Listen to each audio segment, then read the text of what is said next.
보살님이 또 화개사에서 기도하면서 신기한 걸 경험했대요. 여러분 백중기도라고 아세요? 아시는구나. 내가 너무 우습게 봤나?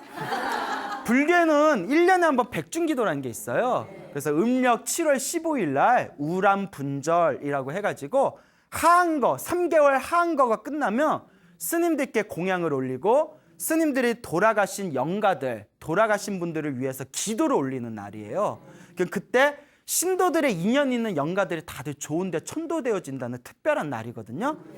그래서 우리 한국 불교에서는 이 백중기도를 굉장히 중요하게 여깁니다.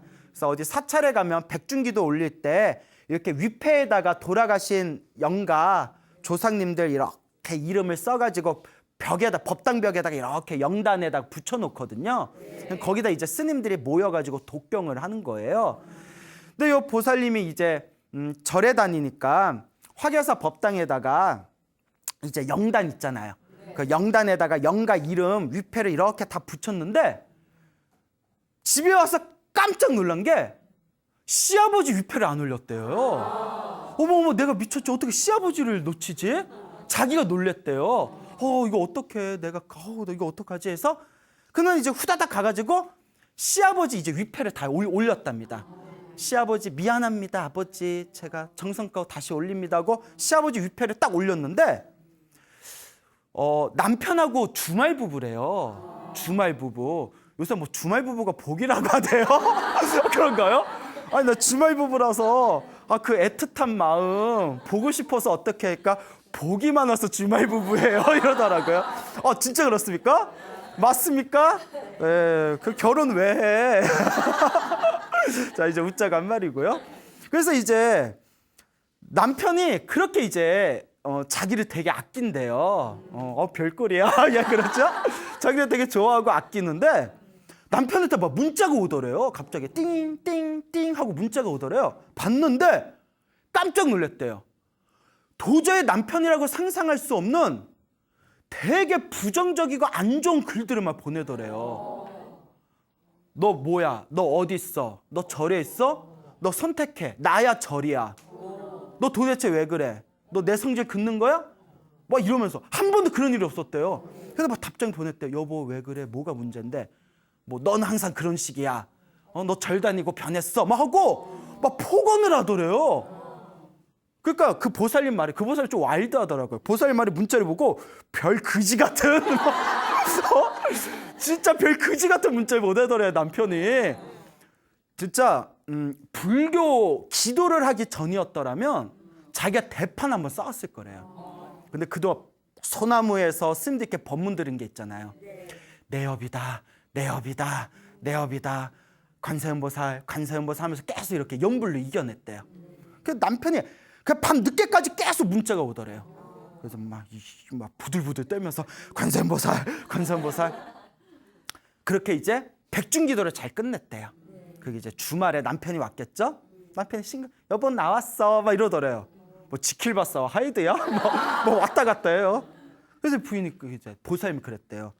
여보 그날 며칠 전에 그날 왜 나한테 이런 문자 보냈어? 도대체 그날 무슨 일이 있었던 거야? 했더니 그 거사님이 남편분이 아니야 나 그런 문자 보낸 적 없어 이러더래요. 소름 끼치죠? 그 보살님이 어이가 없어가지고. 근데 평상시에 남편의 모습이 아니었대 문자가. 무슨 소리야 나한테 이런 문자 보냈잖아. 아니야 내가 자기한테 그런 문자를 왜 보내. 딱 보여줬대 증거를. 여기 이거 보냈잖아. 그러니까 내가 이런 걸 보냈어? 그게 이게 남편이 거짓말을 하는 것, 미안하니까 거짓말을 하는 건지 정말 기억을 못하는지 모르겠대요. 하여튼 남편 무조건 아니래요. 아리송하잖아요. 아리송한 거예요. 아리송할 때는 송이버섯을 먹어야 돼요. 그 수돗물 아리스 있죠? 아리스에 이렇게 미안해요. 예. 예. 자 그래서 아리송 해가지고 이 사람이 왜 이러나? 왜 이러지? 그때 왜 그런 일이 있었지? 나중에 스님들 법문을 듣고 나와 빚이 남아있는 영가를 위해서 내가 기도해주면 나와 빚이 있는 나와 업보가 남아있는 영가를 위해서 기도해주면 속 시끄러운 일이 생기는 경우가 있대요. 무슨 말인지 알겠죠? 그러니까 돌아가신 영가분을 위해서 좋은 데 가세요 기도를 해줄 때 다 그런 게 아니에요. 또 오해하시면 안 돼요. 그런 경우가 있다고요. 돌아가신 분을 위해서 기도를 올려드릴 때 나와 업보와 빚이 남아있을 때는 무슨 일이 생길 수가 있다? 속 시끄러운 일이 생길 수가 있대요. 근데 그게 내 빚을 갚는 하나의 과정이래요.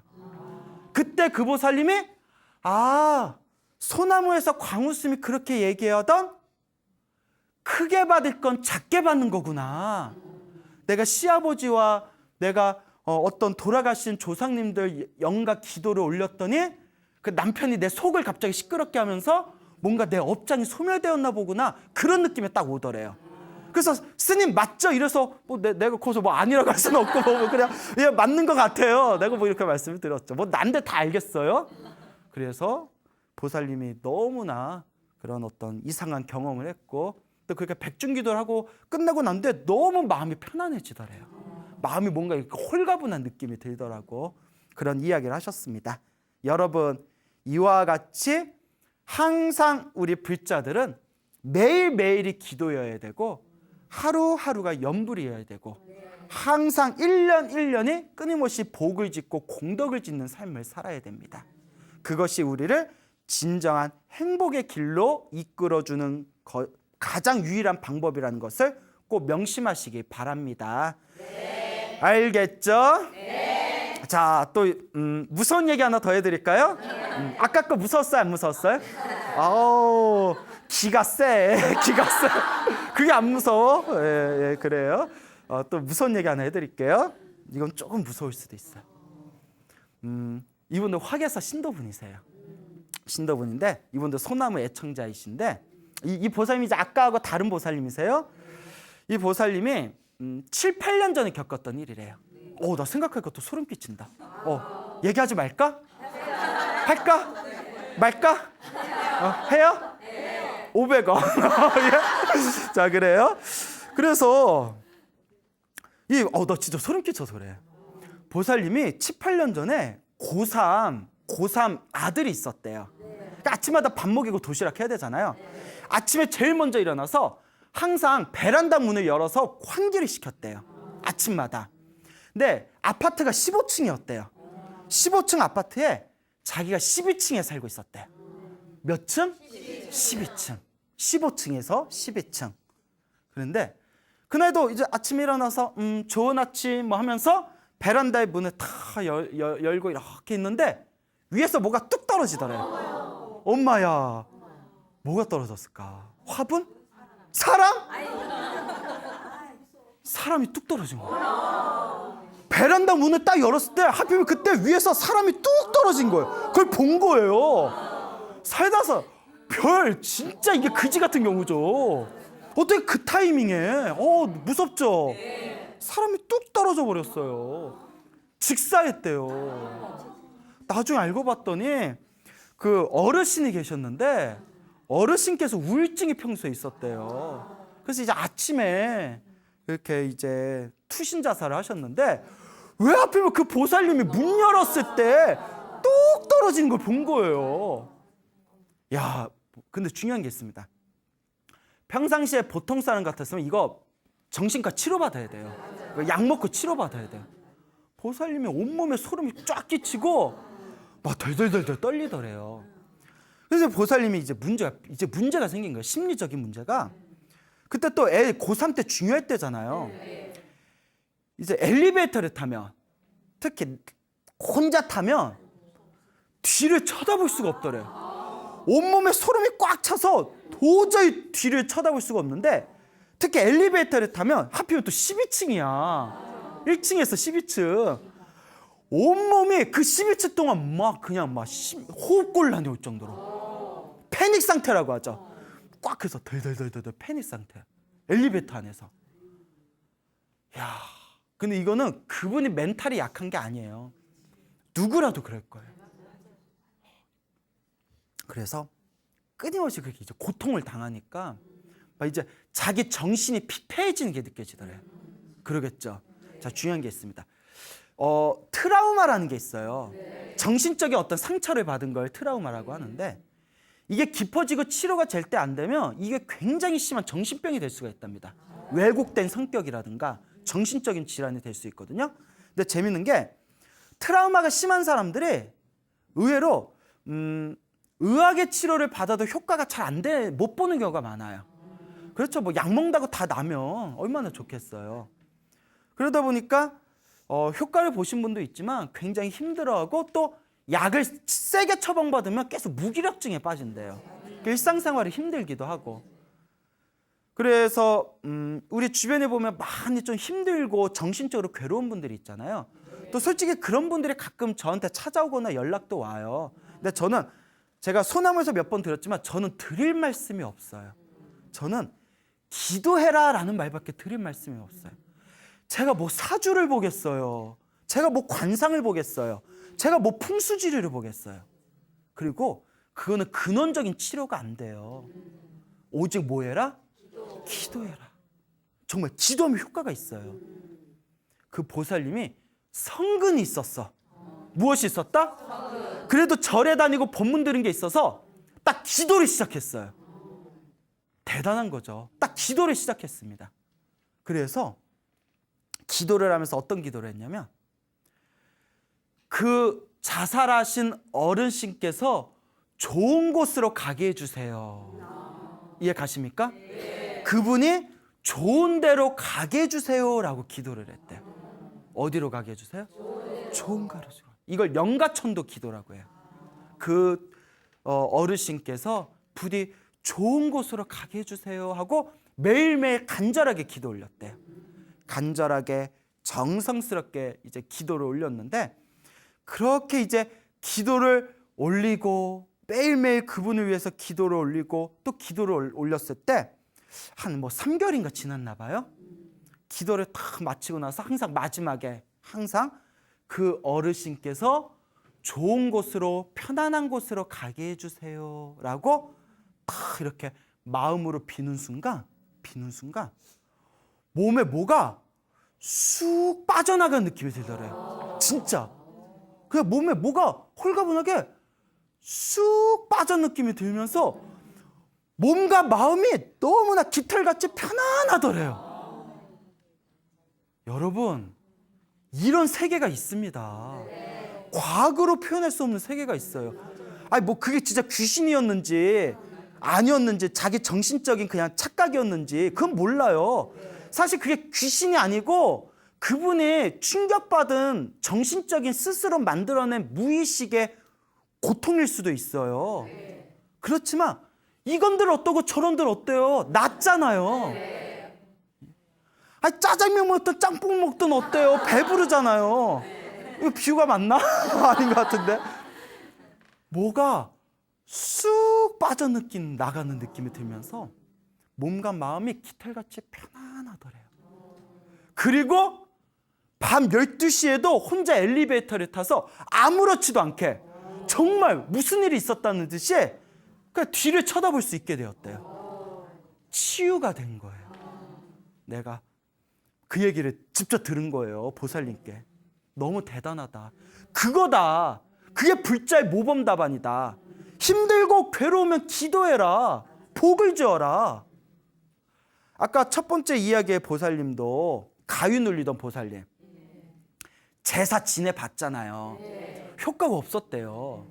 무슨 말인지 알겠죠? 그 식칼 위에다 올려놓고 잡았잖아요. 효과가 없었대요. 부적 다 붙여놓고 베개도 넣어봤잖아요. 효과를 못 봤대요.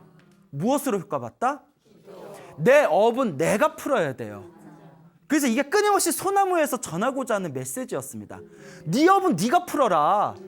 광우쌤 찾아올 필요도 없어요. 또 너무 안 찾아오면 서운하긴 할 텐데 네 기도는 네가 하라는 거예요. 광우쌤 맨날 봤자 소용없어요. 무슨 말인지 알겠습니까? 네. 자기의 업은 자기가 풀어라. 기도하십시오. 그 보살님도 지금 말씀드린 보살님도 그 엘리베이터에서 막 패닉 상태가 왔잖아요. 그게 막 계속 몇 날 며칠이 반복이 됐잖아요. 그거 막 뭐 병원 가서 치료할 수도 있고 뭐 혹은 뭐 무속인을 만나서 뭐 어마어마한 굿을 지낼 수도 있고 뭐 그분도 뭐 다닐 때 뭐 뒤통수에다 식칼을 달고 다닐 수도 있고 비방으로. 과연 그런 걸로 효과를 볼 수 있었을까요? 사실 모르죠. 다만 제가 드릴 수 있는 얘기는 불자로서의 모범 답안이었다. 자기의 업은 누가 푸는 것이다? 자기가 푸는 것이다라는 거죠. 반드시 우리 불자분들은 명심하십시오. 힘들고 괴롭고 답답하고 내 앞에서 도저히 어찌할 수 없는 장애가 있을 때 그걸 뛰어넘을 수 있는 것은 스님의 도움이 아닙니다. 약물의 도움이 아니에요. 무슨 부적의 도움이 아닙니다. 철저히 정성스럽고 정성스러운 기도만이 나를 진정한 자유와 평온의 길로 이끌어 줄 것이다 라고 우리 불자님들은 바르게 마음을 가지시길 바랍니다. 알겠죠? 네. 자, 그래서 우리 불자님들께서 주변에 보면 기도를 굉장히 많이 하시는 분들이 계시잖아요. 네. 요새 그런 질문을 저한테 잘 안 하더라고요. 예전에 뻔질나게 하던 질문이 무슨 기도 해야 돼요? 그래서 내가 소나무에서 하도 이제 이런 질문 좀 하지 말아라. 기도는 결국 하나로 다 통한다. 이렇게 이제 말씀드렸더니 이제 그런 질문들을 잘 안 하시더라고요. 그래서 아까 우리 첫 번째 이야기의 불자님은 법화경 기도로 갚이 받았죠. 그리고 두 번째 불자님한테는 이제 무슨 기도하셨냐 했더니 뭐 천수경도 하고 뭐 관세음보살 연불도 하고 이것저것 하셨대요. 그 결론은 어떤 기도를 하든 결국 하나로 통하게 됩니다. 어떤 기도를 하든 무슨 기도를 하든 결국 하나로 통하게 되는 거죠. 그래서 제가 이런 이야기를 해요. 천수경 기도하시던 분이 광우 스님이 소나무에서 금강경 기도가피 받은 이야기 했더니 나 오늘부터 금강경 해야겠다. 그래서 막 금강경 하고 또 금강경 막 읽다가 또 광우 스님이 막 18년 동안 가위 눌렸던 신도가 법화경 사경에서 완전히 가피를 얻었습니다. 이런 얘기하면 아무래도 나 법화경이 맞는 것 같아. 또 법화경 바꿔버리고 또 예전에 또 제가 지장경 이야기 한창 했었거든요. 또 누가 뭐 지장경 기도를 해서 엄청나게 가피를 받았다 하더니 법화경 너무 두꺼워. 지장경을 해야겠다. 이래버리면 안 돼. 알겠죠? 모든 기도는 결국 하나로 통한다. 그래서 천수경을 하든 신묘장구 다란을 하든 금강경을 하든 법화경을 하든 지장경을 하든 정성스러운 마음이 중요해요. 제일 문제가 내가 하는 게 최고다 하면 그게 문제예요. 팔만대장경이 부처님이 다 필요해서 설하신 거잖아요. 우리 불교의 부처님 말씀을 팔만대장경이라고 하잖아요. 필요하니까 천수경도 있고 필요하니까 반야심경도 있고 필요하니까 법화경도 있고 필요하니까 금강경도 있고 필요하니까 지장경도 있고 더 해야 되나요? 예? 하여튼 이렇게 수많은 경전이 있는데 내가 하는 것만 최고다. 내가 가르쳐주는 것만 해라. 이러면 이거 진짜 골치 아파집니다. 어떤 기도든 자기한테 맞는 게 있어요. 그냥 선택해서 꾸준히 하는 게 중요해요. 근데 이제 불자님들이 이러죠. 선생님 하다가 기도를 바꾸고 싶을 때는 어떻게 해요? 그럼 제가 꼭 드린 말씀이 100일은 채워라. 며칠? 100일 이상은 해봐라. 그 다음에 100일 이상 해보고 기도를 바꾸고 싶을 때는 마음속으로 부처님 제가 오늘까지는 지장경 기도했고 내일부터는 법화경 기도 들어가겠습니다. 마음으로 고해라. 이런 식으로 이제 사이클을 돌리다 보면 자기한테 맞는 기도가 딱 생기게 돼요. 그러니까 결론이 무슨 기도가 더 좋다에 너무 막 이렇게 왔다 갔다 하지 마세요. 가만히 보면 제가 20년 동안 절에 있으면서 우리 불자님들 보면 은근히 팔랑귀가 많아요. 팔랑팔랑 걸려. 팔랑팔랑. 예? 금강경이 좋대. 팔랑팔랑. 지장경이 좋대. 팔랑팔랑 이래요. 그래서 내가 불자님들 귀가 팔랑팔랑 갈 때 저러다 날아가겠다. 팔랑팔랑 날아가겠어 싶더라고요. 근데 요새 제가 그런 질문 하지 말라고 해서 그런가 그런 질문을 요새 잘 안 하더라고요. 예, 어떤 기도든 하나로 통하게 됩니다. 그러니까 법화경으로 기도가피 받은 분도 있고 지장경으로 기도가피 받은 분도 있고 금강경으로 기도가피 받은 분도 있습니다. 정말 중요한 거는 테크닉이 아니에요. 정성스러운 마음입니다. 껍데기에 속지 마시고 내 내면의 진정한 불심과 믿음과 간절함과 정성스러움에 의지하시길 바랍니다. 반드시 부처님의 가피는 있다는 것을 꼭 명심하시길 바랍니다. 알겠죠? 네. 여러분, 행복해지고 싶습니까? 네. 행복한 삶을 창조하고 싶습니까? 네. 복을 지으십시오. 선업을 지으십시오.